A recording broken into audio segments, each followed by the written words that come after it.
Hmm.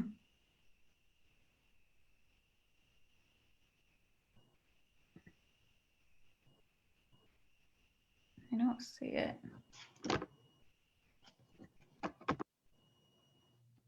Okay, so it says we are on Facebook. I'm gonna check this out and make sure it's functioning.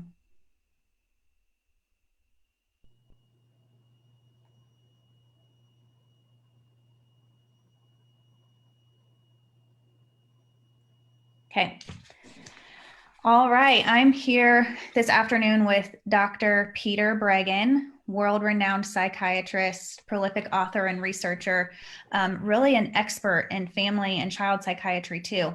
And the reason I wanted to talk to him tonight was because we have a very interesting bill that deserves his comment. But first I want to say this is Dr. Breggin's first ever Facebook Live, but yet he has appeared on Oprah numerous times. Is that correct, Dr. Breggin? Yes. Oprah, NBC, 2020. I mean, you name it. He has appeared on these major networks and broadcasts, but we have the pleasure of inviting him onto Facebook Live for the first time to talk about an important issue. So thank you, Dr. Breggin, for joining us. I am always delighted to contribute to your work, to participate in your work in any way I can. And I urge your audience to just get people supporting you. You're doing such important stuff. I want to thank you for that.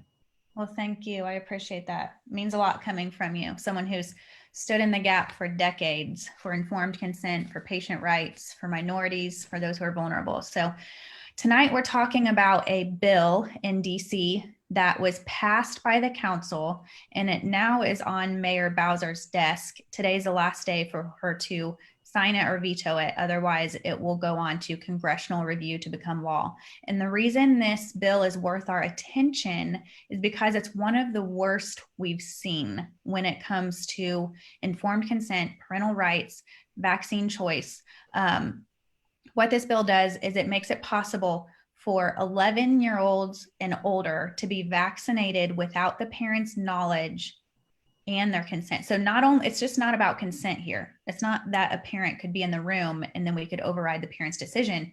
This is literally without a parent's knowledge. So the bill conceals the child's receipt of the vaccine from the parent by wiping it off of the EOB, by concealing it in the education records, so that the child doesn't experience retaliation at home. So I think we can all appreciate pretty readily that there are physical implications for that.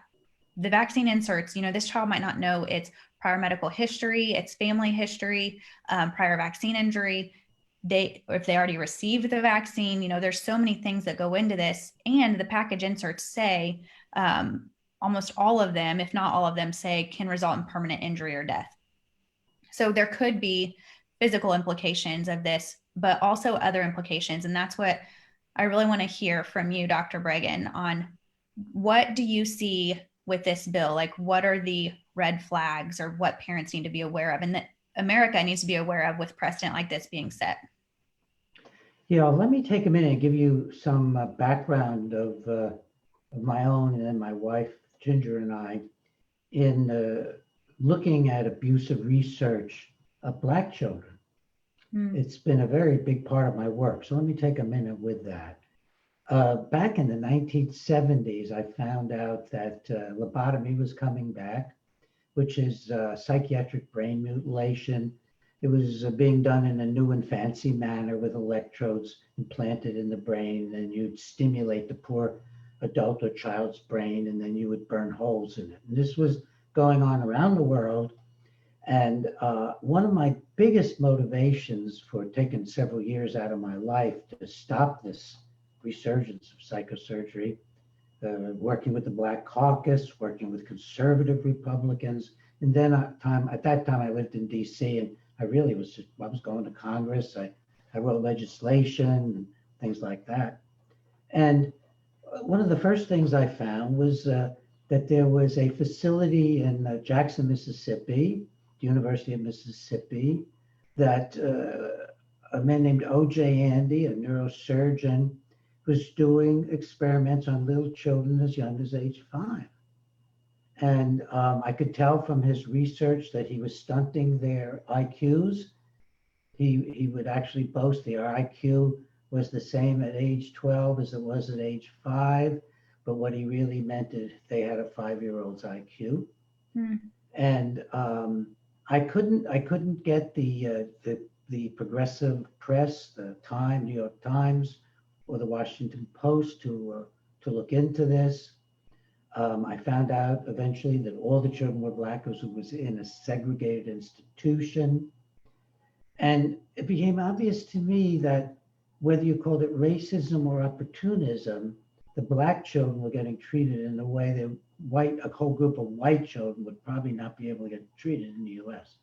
And I managed to stop that program completely. And Wow. OJ Andy had to quit doing what he was doing. At the same time, I found out that Harvard professors who were operating on white adults were nonetheless getting funding on the grounds that this would be something that could be used against the leaders of ghetto rioters in the 60s, late Hmm. and early 70s.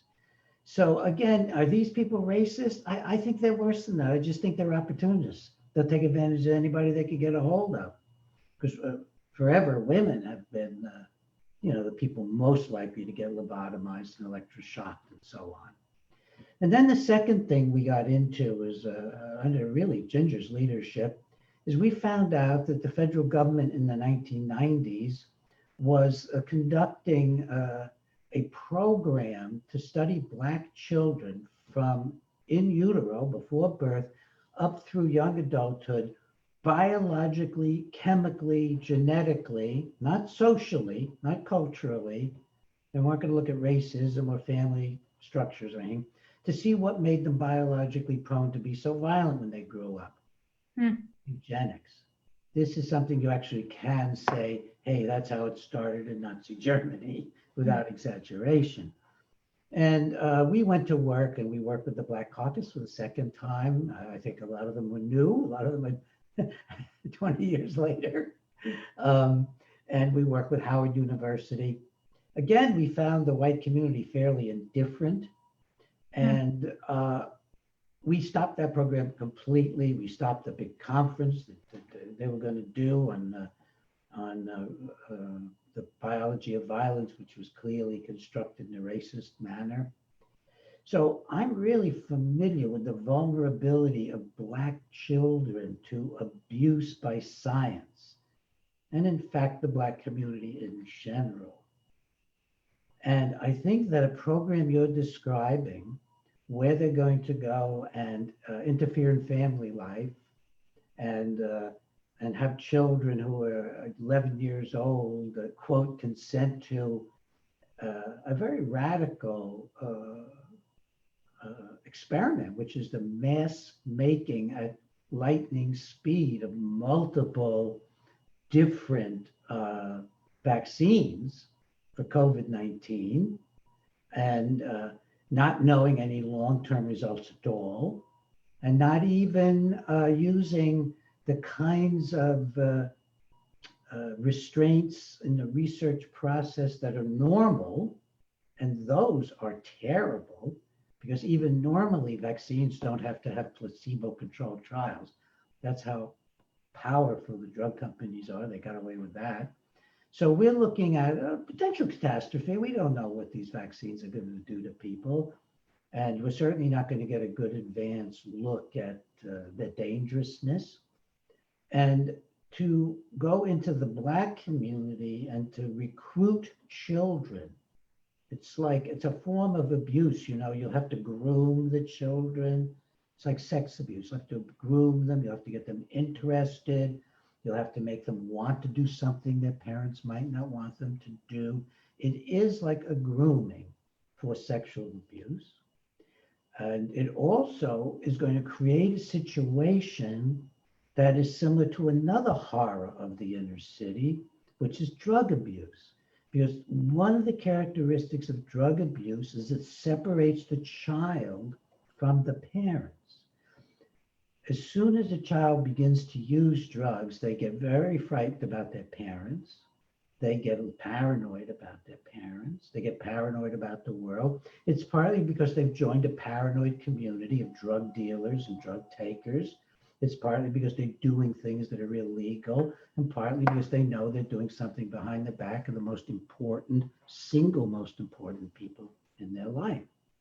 So now if we look and we put ourselves in the shoes of the Black parent, which is often a mother or grandmother raising the children, often a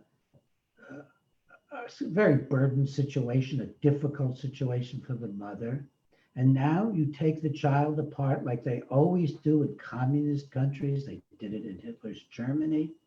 And you tell the child that, come along, we know it's good for you, join the Hitler Youth or whatever the analogy is. And you draw the child away from the parent. Now, we've seen in Washington, D.C., where I used to live on the outskirts of D.C. in Bethesda. I used to go into the city a lot, go downtown. And you see what's going on in Washington, D.C. It's horrendous. The leadership is some of the worst in any third world country. The educational system, although it's spending as much or more than most educational systems, barely produces literacy for your average kid and doesn't get them up to any normal standards. Where the people on welfare and the number of people with the dysfunctional families or single parent or grandparent families, the situation is not good at all. Not good at all. And these same leaders now, for whatever twisted reasons they have, it's usually a form of extreme progressivism, are going to take actions in which the government, that's where the progressivism, the government in a sense robs the parent of parenthood. Mm-hmm. That's what it is. And I know that my language is very strong today. It's stronger than usual because I feel more strongly than usual. And I know a lot about this. I know about the abuse of Black children for, quote, science, for politics, and for just about anything else because they're vulnerable and because their immediate leaders, not the people I used to work with, the Stokes from Cleveland and Dellums from California, but often their immediate leadership in their communities is not protecting them. And it is extremely, you're looking at a vulnerable population already. And I think some people might picture, Dr. Breggin, that these children will just simply have the opportunity to participate. However, it opens the door, like you were saying, for the children to be pressured day after day after day. They'll be groomed. It won't even be hard. Imagine, you don't even have to tell your parents, Janie. We'll protect you. Mom won't get mad at you. And you're the only one in the class that hasn't had this vaccine. That's right. Oh, yeah, that too. And the child will think that this is kind of interesting. It's the same seduction that the druggers do. It's the same seduction that the rapists of children do, the abusers of children. And the child will see some excitement in it in the beginning. And they won't even understand why their loving relationship with their mom is deteriorating. They won't get it. They won't get that they've withdrawn. They won't get that they now suspicious of mom. They won't get they now feel horribly guilty toward mom and can't admit it. They won't understand what's happening to them by this horrific interference in the family life. The mother's going to have no way of knowing, or the father, or even the most put together family in the world isn't going to know what's going on when little Janie is sullen. And then, God forbid, little Janie gets sick and gets a fever. They're not going to think, oh, this is really serious. She just had a vaccination. They won't even know that. And this maybe is an even abomination. Experimental. This is a crime against the children of Washington, D.C. and their families. Again, and the community. That's exactly right. And that is we've heard through these hearings that the American Academy of Pediatrics, the AMA, and the Medical Society are behind this and educating these councilmen on why they should pass this bill. And so it's good for us to know that these organizations, these industry interest groups, are not keeping the family in mind and are not keeping the overall welfare of our children in mind. And that responsibility lies with the parent, and the parent knows the child best. So to think that it's a good idea to remove a child and a parent, to remove the parent from a child's healthcare decisions is just beyond me, beyond common sense and recognition of what is best for a child in America. Let me comment on the motivations of these people because I know a lot about the functioning of the psychiatric associations and the medical associations. They are all beholden to the drug companies. The Mm. drug companies pay for their conferences, pay for their journals, pay for their jaunts, pay for staff members often at the associations. They pay for anything they can get away with. They own the drug companies own these medical associations. And they have had a free reign with poisoning our children. We've had up to 20% of our boys taking drugs for ADHD, and probably in the inner city, especially if the kids are in special programs, they're on drugs already from the psychiatric companies taking advantage of the inner city. So the interest of the child is at the bottom of this hierarchy, the very bottom. Everybody up top is gaining until you get way to the top and you start talking about globalism. You know, these are giant global entities. Even the medical associations like to think of themselves as international in scope and so on. And the last thing they're thinking about is some 5-year, 6-year, or 11-year-old Black child who they want to vaccinate, and which just keeps the money rolling through that system. It's an atrocity, and we need a real awakening in America about what's going on around us so that we can start restoring individual liberty and the integrity of the family again. And it is the family. The family is the bulwark against totalitarianism and authoritarianism. Wow. And there's an element of racism here because I don't think the AMA be rushing to do it in Cleveland Heights or Bethesda, Maryland. But there's also just this rampant opportunism to collaborate with the drug manufacturers and the great powers, you know, that really control a lot of activity in the world today.